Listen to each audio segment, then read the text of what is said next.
Friends, ఇప్పుడే అందిన వార్త. మినిమం బ్యాంక్ బ్యాలెన్స్ పైన ఆర్బీఐ షాకింగ్ న్యూస్ అంటూ లేటెస్ట్ అప్డేట్ అయితే రావడం జరిగిందండి. సో ఆ వివరాలు ఏంటన్నది వీడియోలో తెలుసుకుందామండి. వీడియోని స్కిప్ చేయకుండా పూర్తిగా చూడండి, కంప్లీట్ ఇన్ఫర్మేషన్ అయితే అర్థమవుతుందండి. మీలో ఇంకెవరైనా సరే మన ఛానల్ సబ్స్క్రైబ్ చేయకుండా వస్తున్నట్లయితే వెంటనే మన ఛానల్ సబ్స్క్రైబ్ చేసుకోండి.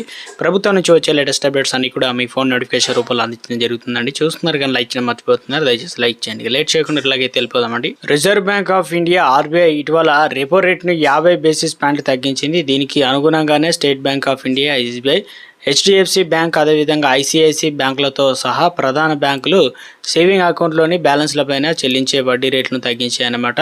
దీంతో పొదుపు ఖాతాదారులకు తక్కువ రాబడిని చూస్తారు.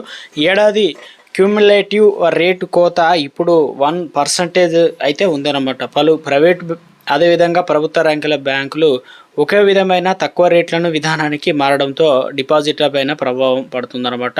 వడ్డీ రేట్లను తగ్గించినటువంటి ఎస్బీఐ, దేశంలోనే అతిపెద్ద ప్రభుత్వ రంగ బ్యాంక్ అయినటువంటి ఎస్బీఐ తన పొదుపు ఖాతా వడ్డీ రేట్లను జూన్ 15 నుండి అన్ని బ్యాలెన్స్ సంవత్సరానికి 2.5% అయితే తక్కువ సవరించిందనమాట. గతంలో 10 కోట్ల లోపు బ్యాలెన్స్లను 2.7% ఉంటే 10 కోట్ల అంతకంటే ఎక్కువ బ్యాలెన్స్ పైన 3% వడ్డీని ఆఫర్ చేసేది. హెచ్డిఎఫ్సి బ్యాంక్ సంబంధించి హెచ్డిఎఫ్సి బ్యాంక్ తన పొదుపు రేట్లను జూన్ 10 నుండి ప్లాట్ అనగా 2.75%కి సర్దుబాటు చేసింది. గతంలో ఇది 50 లక్షల లోపు బ్యాలెన్స్లపైన 2.75%, 50 లక్షల అంతకంటే ఎక్కువ బ్యాలెన్స్లపైన 3.25% వడ్డీని అయితే ఆఫర్ చేసేది.